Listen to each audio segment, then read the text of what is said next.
তবে আপনি নিশ্চয়ই বক্তব্য দুটি শুনেছিলেন জামায়াত আমিরের, একটি যেটি হচ্ছে নির্বাচন সরকার জানেন কবে এই আলাপ হয়েছিল ভারতীয় কূটনীতিবিদ বা ভারতীয় প্রতিনিধিদের সাথে? এটি অসুস্থ হওয়ার পরে তিনি বলছেন। তার মানে বেশ কয়েক মাস। তো এত মাস ধরে এটা গোপন থাকলো কেন? কেউ জিজ্ঞেস করে না সেজন্য? মানে আমি বুঝি নাই। উনি তো এটা গোপন রেখেছেন। এটি আমিও বুঝতে পারছি না আসলে। এতদিন গোপন রেখে হঠাৎ ওনার মনে হয়েছে যে এখন এটা বলতে হবে, উনি রয়টার্সকে বলেছেন। ভারতীয় কূটনীতিক বলছেন যে এটি গোপন রাখতে হবে। হ্যাঁ, তার মানে উনি ওই কথা শুনেছেন, তাই না? ওই কথাটি আমল করেছেন, আমলে নিয়েছেন। তো যাই হোক, আমরা এই 5ই আগস্টের আন্দোলন পরবর্তী সময়ে দেখেছি যে প্রবল আধিপত্যবাদ বিরোধী একটি চেতনা বাংলাদেশে তৈরি হয়েছে এবং আধিপত্যবাদের জন্য মূলত দায়ী করা হয়েছে ভারতকে। কিন্তু ভারতের এই অনুরোধে তিনি সাড়া দিয়েছেন এবং বেশ একটা লম্বা সময় আমির সাহেব এই কথাটি গোপন রেখেছেন এবং এটি প্রকাশ করেছেন একটি বিদেশি সংবাদ মাধ্যমের কাছে, আমাদের কাছে প্রকাশ করেন নাই, কোনো বাংলাদেশি সংবাদ মাধ্যমে না। কিন্তু তার মানে বাংলাদেশে এটা গোপনই থেকেছে, পৃথিবীর কাছে উন্মুক্ত হয়েছে। এই দিক থেকে চুক্তি ঠিক আছে, কিন্তু কাজটা আর কি একটু অন্যরকম হয়েছে। আমার খুবই জানতে ইচ্ছা করে, সপ্তভগিনী ছিন্ন ভিন্ন করে দেওয়া হবে, মুরগির গলা দিয়ে ভোজ করা হবে, এসব বলার পরে এই অনুরোধটি রক্ষা কেন করা হয়? গোপনীয়তা। কারণ গোপন চুক্তি খারাপ হলে যে কোনো গোপন কথাই খারাপ, নাকি শুধু চুক্তি গোপন হলে খারাপ আর অন্য কথা ভালো? কথা বলা হয় না না, গোপন চুক্তি খারাপ না ভাই। না, বলছি না, গোপন চুক্তি খারাপ না। আপনি আমাকে বলেন গোপন চুক্তি খারাপ না ভালো? না, বলছে যে এখানে চুক্তির কোনো কথা বলা হয়েছে। আসেন, আপনি আমাকে শুধু এইটুকু বলেন যে গোপন চুক্তি ভালো না খারাপ? না, অবশ্যই গোপন চুক্তি খারাপ। তার মানে চুক্তির কথা গোপন রাখলে খারাপ, কিন্তু গোপনীয়তার জন্য যদি কথা দেওয়া হয় সেটাও একটা চুক্তি, অলিখিত চুক্তি, এটা ওয়াদা যে আমি আপনার কথা গোপন রাখবো। উনি সেটা রেখেছেন, তাই না? তো তার মানে কিছু কথা থাকে গোপনে, কিছু কথা থাকে আপনে, আর কিছু কথা যায় জাপানে, যেমন রয়টার্সের কাছে চলে গেছে বিদেশে। এইবার আসেন, গণতন্ত্র কি ঐক্যের সরকার চায়? গণতন্ত্র ঐক্যের সরকার চায় না। গণতন্ত্র সংখ্যাগরিষ্ঠের শাসন চায়। আপনি যখন প্রশ্নের উত্তর দিবেন তখন বলবেন যে আমাদের তো 30% হয়েছে, 26% হয়েছে, আমরা অনেক শক্তি সঞ্চয় করেছি। তাহলে সেই শক্তির পরীক্ষা না দিয়ে কেন ঐক্য? এর কারণ হচ্ছে যদি কোনো কারণে পরাজয় আসে তাহলে সরকারের ভাগবাটোয়ারাটা পাওয়ার ইচ্ছা। কারণ সরকারের বিভিন্ন জায়গাতে, প্রশাসনের সব জায়গায় দলীয়করণ হয়েছে। অতীতের দলীয়করণের যে সংস্কৃতি সেটা দূর হয় নাই। আধিপত্যবাদের বিরুদ্ধে, আধিপত্যবাদ বিরোধী বলেন অথবা নয়া আধিপত্যবাদের একটি দলীয়করণ হয়েছে। আমরা চেয়েছি মেধার শাসন, আমরা চেয়েছি মেধার লড়াই হবে। আমরা বলেছি কোটা না মেধা, কোটা না মেধা, মেধা মেধা। তাহলে মেধা মেধা বাদ দিয়ে কি হলো? এক ধরনের দলের সমর্থকদেরকে সমস্ত পজিশনে বসিয়ে দিয়ে বলা হলো ওনারাই মেধাবী এবং ওনারাই নিরপেক্ষ। ঘটনা তো তা নয়। দলের বিপরীতে দল যদি আসে তাহলে সেটা মেধার প্রতি জাজমেন্ট করা হলো না। বিএনপির সময় যে সচিব চাকরি পেয়েছেন, যে সচিব পরীক্ষা দিয়ে, সচিবের পরীক্ষা দিয়ে উত্তীর্ণ হয়েছেন, মেধার পরীক্ষা যে প্রথম হয়েছেন, সেই সচিবের চাকরি চলে গেছে, কারণ উনি শুধু আওয়ামী লীগের সময় প্রমোশন পেয়েছেন। এটা কোন যুক্তিতে? এটা দলীয়করণ না? এটা দলীয়করণ। এবং দলীয়করণের বিপরীতে দলীয়করণ যদি হয় তাহলে ওই যে ব্যাপারটা সেরকম দাঁড়ালো যে যেখানে ওল সেখানে তেঁতুল, তাই না? বনো ওল তেঁতুল। হ্যাঁ, তো এই হচ্ছে অবস্থা। এখন গণতন্ত্র তো ঐক্য চায় না, গণতন্ত্র চায় সংখ্যাগরিষ্ঠের শাসন। মানুষ ভোট দিবে একটা দলকে ক্ষমতায় নেওয়ার জন্য, আর মানুষের কাছ থেকে আপনি ক্ষমতায় যাবেন এই প্রতিশ্রুতি দিয়ে তারপরে বলবেন যে আমরা এখন ভাই ভাই মিলে দেশ শাসন করি, আমরা তোমরা, তোমরা আমরা। তাহলে আমি ডামি আর আমি তুমি তো একই হলো। ভোটাভুটি হলো, কিন্তু ভোটের পরে আমরা সব এক হয়ে ক্ষমতা ভাগ-বাটোয়ারা করলাম। এটা কোনোভাবেই গণতন্ত্রকে সুসংহত করবে না, বরং গণতন্ত্রকে বিপর্যস্ত করবে। কিছু লোক জনগণের ভোট নিয়ে তারপরে নিজেরা নিজেদের সিদ্ধান্ত অনুযায়ী আসন ভাগাভাগি করবেন, মন্ত্রিত্ব ভাগাভাগি করবেন, পাওয়ার ভাগাভাগি করবেন।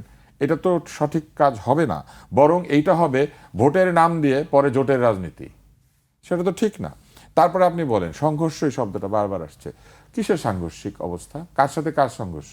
সবাই একই পক্ষ, সবাই জুলাই আন্দোলনের পক্ষে, সবাই জুলাই সনদে স্বাক্ষর করেছে শুধু এনসিপি ছাড়া, এবং সকলেই জুলাইয়ের যে অভ্যুত্থান, সেই অভ্যুত্থানের ফলে সৃষ্ট যে সংস্কার, সেই সংস্কারগুলো আমি সেটি জানতে চাচ্ছিলাম আসলে সংঘর্ষ বা সংঘাত কেন আসবে? নির্বাচনের পরে সংঘর্ষ অথবা নির্বাচনের আগে সাংঘর্ষিক অবস্থান, এখানে কোনো সাংঘর্ষিক অবস্থান নাই, এখানে প্রতিদ্বন্দ্বিতার অবস্থান রয়েছে এবং প্রতিদ্বন্দ্বিতা তো সঠিক।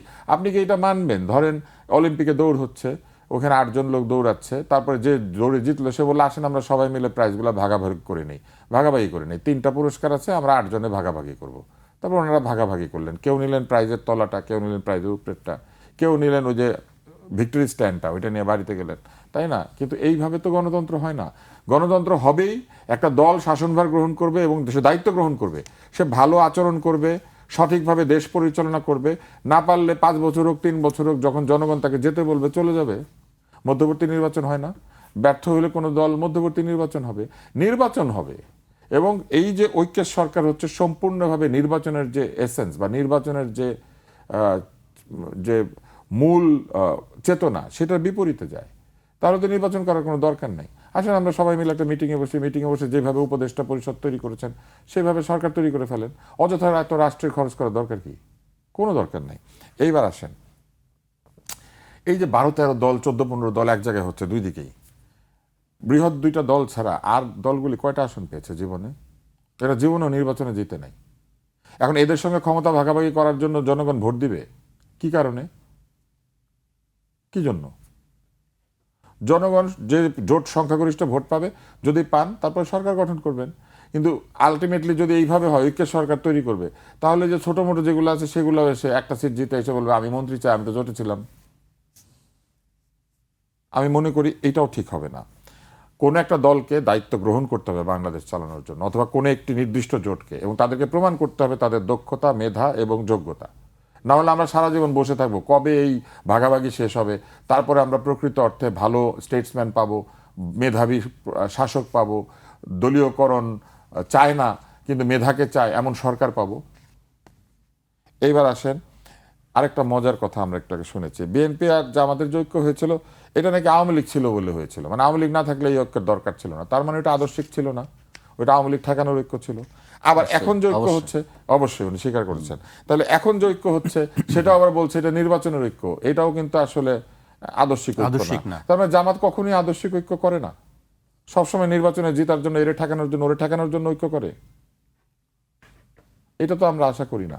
যে দলের শেষে সুন্দরভাবে জামাতে ইসলাম আছে, এত চমৎকার যাদের ব্যবহার, প্রত্যেকটা লোক সৎ বলে আমরা মনে করি, তাই না? এবং তাদের একটা সততা নিষ্ঠার প্রতি তাদের একটা দলীয় একটা অবস্থান রয়েছে, যাদেরকে তারা দলে নিয়েছেন এই জোটে, তাদের কি সততা নিশ্ছিদ্র?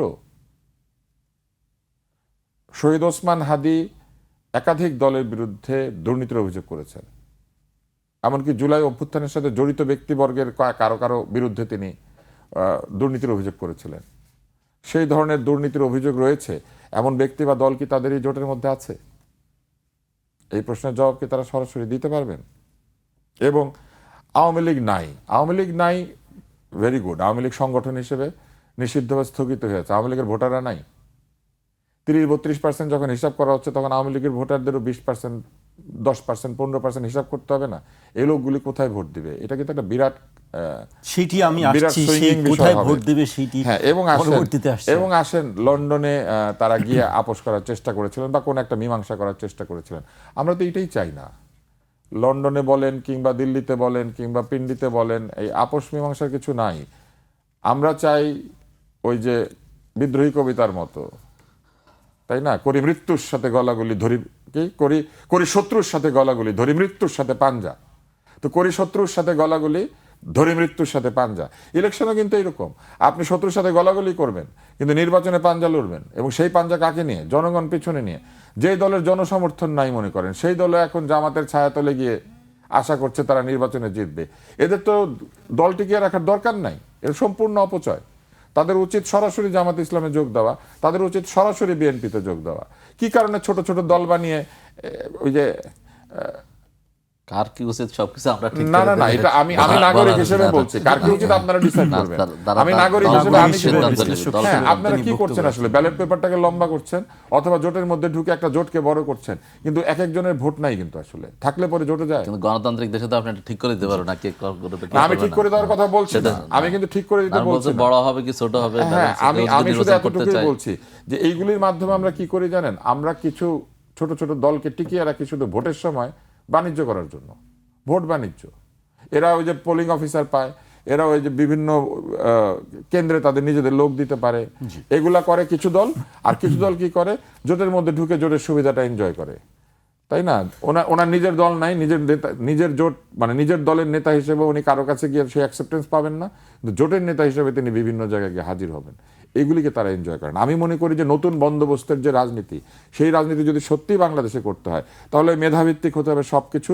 মেধাবী লোকদেরকে নির্বাচনে দিতে হবে, মেধাবী ব্যক্তিরা দেশ শাসন করবেন, এবং গণতান্ত্রিক প্রক্রিয়ায় সংখ্যাগরিষ্ঠ ভোট নিয়ে যিনি প্রকৃত অর্থে দেশ শাসনের অধিকার পাবেন তিনি দেশ শাসন করবেন, তিনি তার মেধা এবং যোগ্যতা প্রমাণ করবেন। মার্টিন লুথার কিং এর সেই বক্তৃতা আমরা শুনেছি না, Martin Luther king, reverend Martin Luther king এর যে বক্তৃতার রেফারেন্স, সেই রেফারেন্সে কি ছিল? সেই রেফারেন্সে এইটাই ছিল যে একটি মেরিটোক্রেসির শাসন উনি আশা করেছিলেন আমেরিকাতে। উনি বলেছিলেন I have a dream, and ওখানে উনি কি বলেছিলেন? That my 4 children will not be judged because of their colour, but the integrity of their character. তাদের চরিত্রের যে দৃঢ়তা, তাদের যে মেধা এবং যোগ্যতা, সেইটা দিয়ে বিবেচিত হবে। তাহলে বাংলাদেশের নাগরিকরাও কেন তাদের মেধা এবং যোগ্যতা দিয়ে বিবেচিত হবে না? কে কোন জোটে যোগ দিয়েছে, জোটের বাটখারা নিয়ে সেই পাল্লায় বাটখারা বসিয়ে দিয়ে তারা জিতে যাবে? ভোটার হিসেবে আমি মনে করি, একজন ভোটার হিসেবে আমার এটার আপত্তি জানানোর অধিকার আছে, আমি একজন ভোটার হিসেবে আপত্তি জানাচ্ছি।